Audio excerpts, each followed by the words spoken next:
Hello friends, welcome to my YouTube channel. आज हम बात करेंगे प्रीवियस ईयर क्वेश्चन पेपर की। सिलेबस पहले जान लेते हैं हमारा क्या सिलेबस है, कितने नंबर का कितने क्वेश्चन आते हैं। तो ये प्राइमरी लेवल का है 1 to 5। इसमें जो टाइम होगा वो 2.5 घंटे का होगा हमारा। ये लिखा हुआ है 2.5 घंटे का हमारा समय है। 150 मिनट मिलेंगे। सिलेबस देख लीजिए। पहला CDP, दूसरा है हमारा language, first language, second language, math and EVS।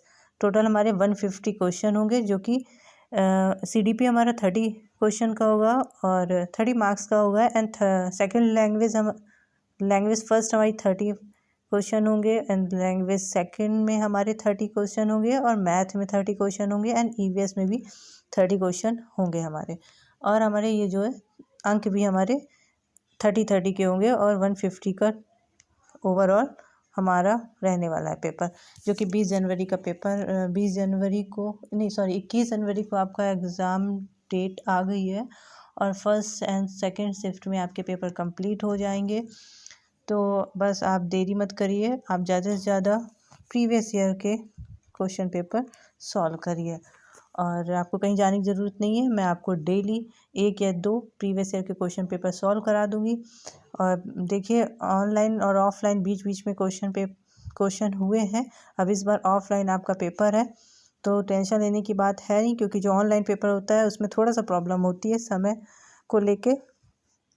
और इसमें आपको क्या है, हम आपको EVS का पेपर सॉल्व कराएंगे प्रीवियस ईयर का 3 जनवरी 2022 का।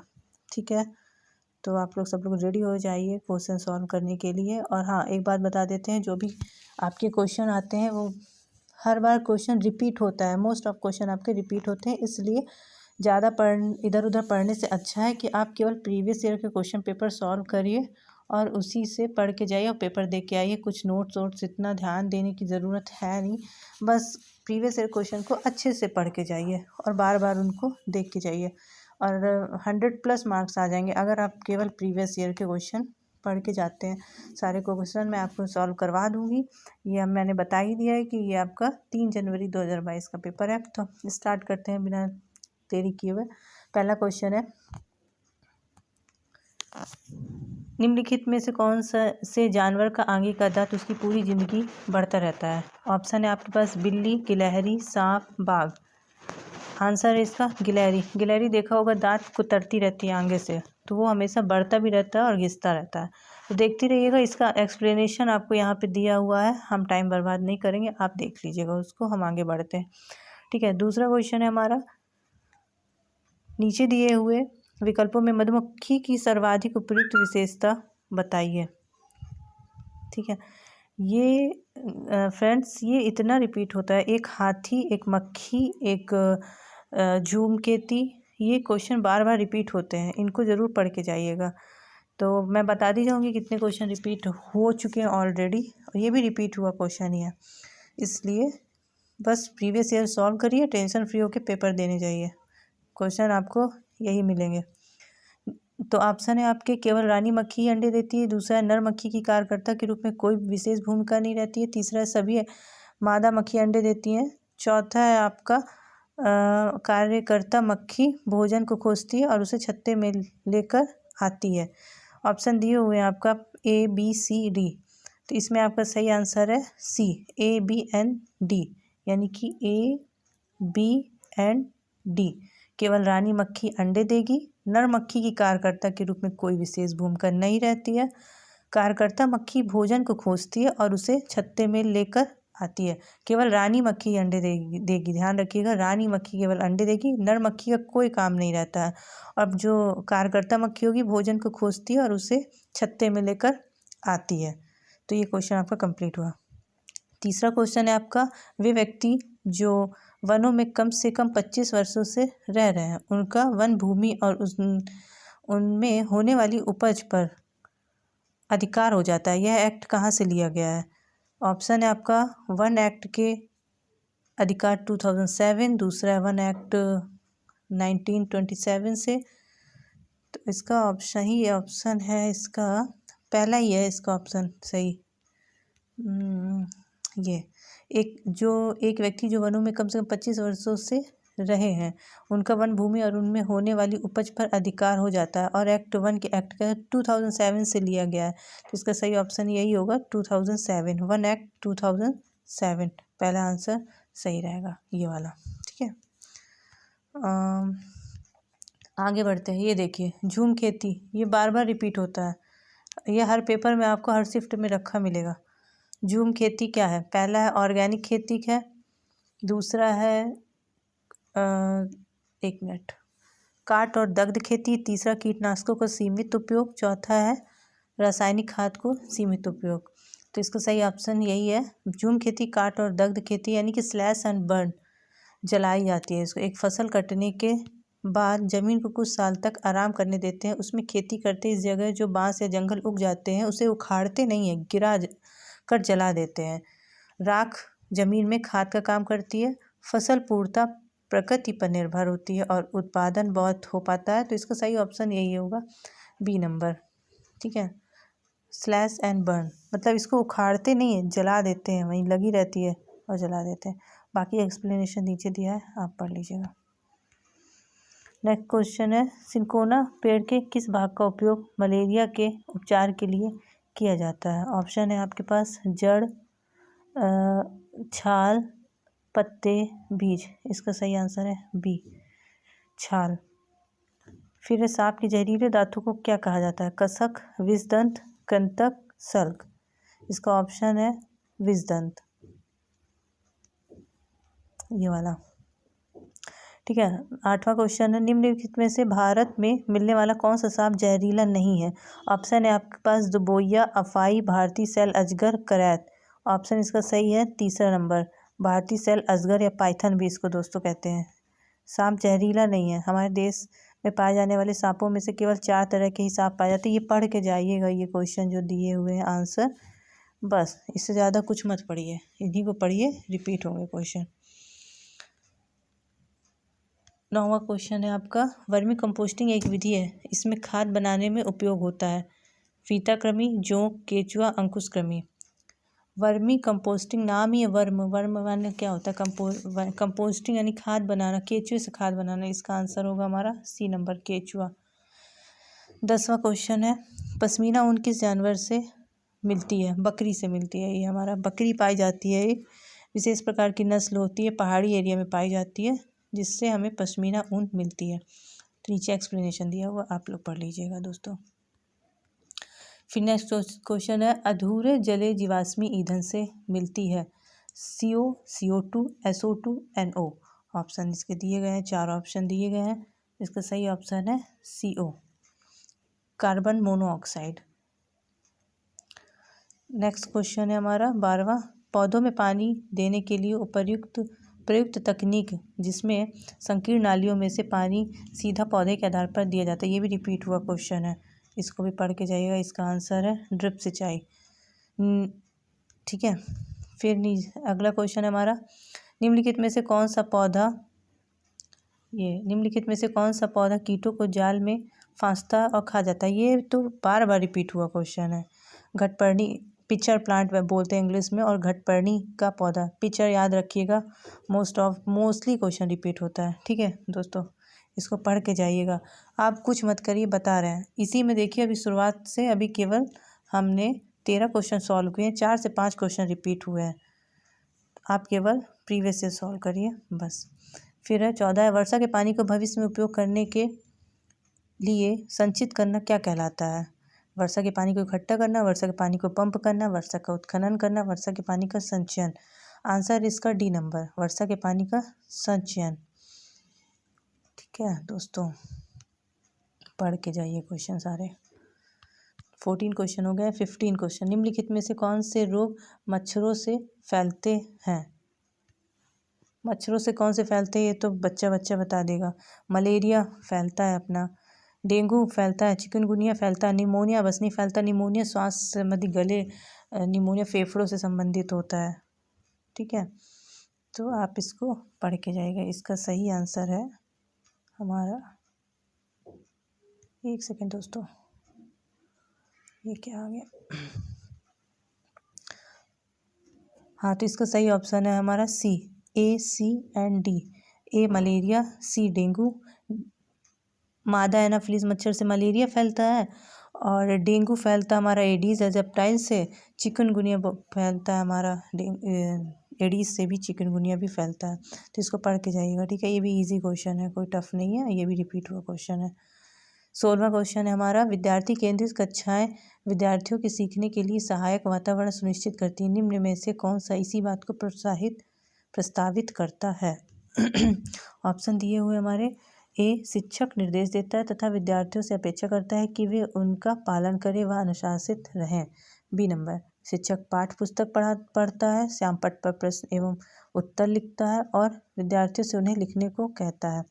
फिर सी है, शिक्षक ऐसी सीखने की परिस्थिति उपलब्ध कराता है जो विद्यार्थियों को अवसर देती है कि वे अवलोकन करें, खोज अन्वेषण करें, प्रश्न करें, प्रयोग करें एवं विभिन्न प्रत्ययों की समझ विकसित करें। तो हमारा सी ऑप्शन होगा, सिंपल सी है। टीचर जो है बच्चों को सीखने के लिए ऑप्शन देता है, अवसर देता है और उसका अवलोकन करता है, प्रश्न करता है। जब आपसे कोई क्वेश्चन करेगा, आप समझोगे, दिमाग लगाओगे, थिंकिंग करोगे, फिर आंसर दोगे तो आपको याद भी रहेगा, इसमें रटने की कोई ज़रूरत पड़ती नहीं। तो आपका ये सी नंबर सही रहेगा, ठीक है।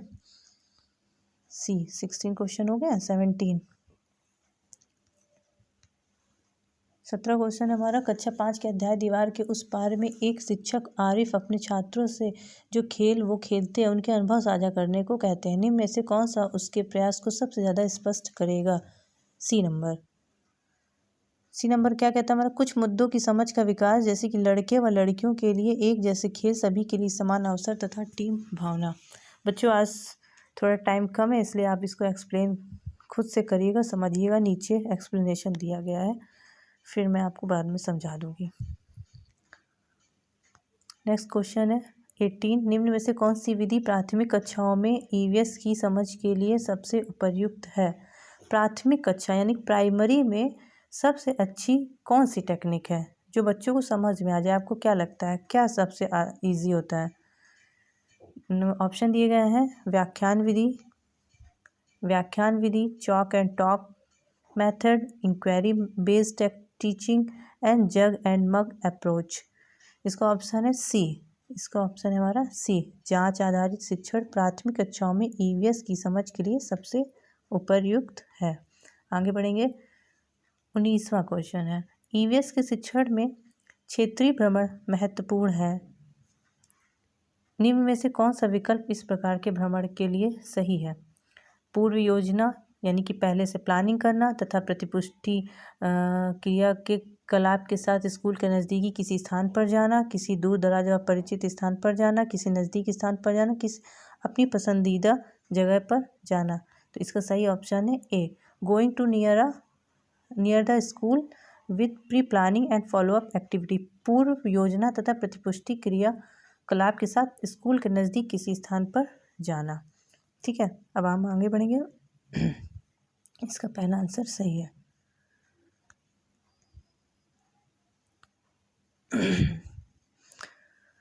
नेक्स्ट क्वेश्चन है, एक ईवीएस की कक्षा को एक खुशगवार कक्षा होना चाहिए। इस संदर्भ में से कौन सा कथन सही होगा? पहला है, शिक्षक कक्षा में खुश रहता है और विद्यार्थी उनके निर्देशों का खुशी खुशी पालन करते हैं। ऐसा नहीं है। सख्त अनुशासन का संचालन करना बिल्कुल नहीं, सख्त अनुशासन तो करना ही नहीं है बच्चों के साथ। एक्टिविटी करना, अवलोकन करना, अन्वेषण करना, प्रश्न पूछना है, बस इसी में आंसर दिया हुआ सबसे इजी यही है। एक्सप्लेन करना, क्वेश्चन पूछना, एक्टिविटी करना, कहीं भी ये दिया गया हो, यही आप बच्चों के हित में सबसे यही बेस्ट आंसर है। कहीं भी आए टिक करिए इसको तुरंत। 21 कितने हो गए हमारे? 20 हो गए क्वेश्चन। 21वां, बच्चों में विश्लेषणात्मक विचार विकसित करने के लिए वंश वृक्ष एक उपयोगी उपकरण है। एक संयुक्त परिवार एवं उनके संबंधों के बारे में है। दूसरा, यह केवल निकट परिवार के सदस्यों के बारे में है। तीसरा ऑप्शन है, यह केवल दादा दादी नाना नानी के बारे में तथा परिवार के अन्य सदस्यों में से उनके आपसी संबंधों के बारे में है। चौथा है, यह अनेक पीढ़ियों से परिवार के सदस्यों के आपसी संबंध। ये सही है, जो आपको बिल्कुल सही समझ आ रहा है यही आंसर है इसका, ठीक है। तो ज़्यादा परेशान होना नहीं है, बहुत इजी पेपर आता है, बार बार रिपीट होता है, टेंशन न लो। ईवीएस में आकलन का संकेतक है। पहला है चर्चा करना, स्मरण करना, कथन देना, सूची बनाना। सबसे पहले ये निगेटिव मार्क्स पॉइंट होते हैं। रिकॉलिंग यानी स्मरण करना, ये गलत होता है। रिकॉल नहीं करना, कभी रटना तो है ही नहीं। कथन नहीं देना, सूची नहीं बनाना। डिस्कशन करिए, जितना आप ज़्यादा डिस्कशन करेंगे उतना ज़्यादा दिमाग में चढ़ता है। तो यही है आंसर इसका, पहला वाला, डिस्कशन करना, चर्चा करना। 23 नंबर, कक्षा 3 के विषय मानचित्रण के अंतर्गत कौन सा क्रियाकलाप छात्रों के लिए सबसे उपयुक्त होगा? उनसे अपने घर का रेखा चित्र बनवाने को कहना, बिल्कुल नहीं। उनसे उनके घर से स्कूल का रास्ता अंकित करने को कहना। तीसरा है उनसे अपनी कक्षा का चित्र बनाने को कहना। चौथा है उनसे उनके पास आस पड़ोस को रेखा चित्र बनाने को कहना। ऑप्शन हमारा बी सही है। Ask them to draw the route from their home to the school. उनसे उनके घर से स्कूल का रास्ता अंकित करने को कहना। ये सबसे आपका उपयुक्त क्वेश्चन का आंसर रहेगा। आगे बढ़ते हैं, देखते हैं 24 question. A teacher has to teach the sub theme animals to class first student. Which of the following strategy is more appropriate to transact this theme to the learner? एक शिक्षक को कक्षा एक की फर्स्ट के विद्यार्थियों को पशु का उप थीम पढ़ाना है। निम्न में से कौन सी युक्ति उस विषय को विद्यार्थियों तक संपादित करने के लिए सबसे उपयुक्त है? पहला ऑप्शन आपके पास, विद्यार्थियों से कहें कि वे जानवरों की सूची बनाएं। दूसरा है विद्यार्थियों को जानवरों के साथ के नाम बताएं। तीसरा है विद्यार्थियों को चिड़ियाघर के भ्रमण पर ले जाकर प्रत्यक्ष अनुभव देना। फिर डी है विविध प्रकार के जानवरों के रंगीन चित्र दिखाकर जानवरों के बारे में समझ विकसित करना। इसका सही ऑप्शन रहेगा हमारा सी नंबर।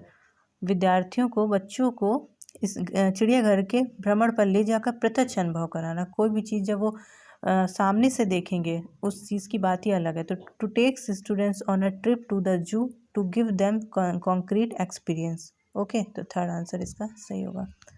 फिर हमारा नेक्स्ट क्वेश्चन है, डॉक्टर ब्यूमेंट के प्रयोग विद्यार्थियों को वैज्ञानिकों की भूमिका समझने में सहायता करते हैं। नीचे लिखी वैज्ञानिक विधि को उपर्युक्त क्रम में व्यवस्थित कीजिए। ऑप्शन दिए गए हैं। परिणामों को अंकित करना और निष्कर्ष निकालना। दूसरा परिकल्पना प्रस्तावित करना। तीसरा प्रश्न पूछना। चौथा अनुमान का परीक्षण करना। पांचवा अनुमान लगाना। छठवां परीक्षण करना। पहले क्या आएगा?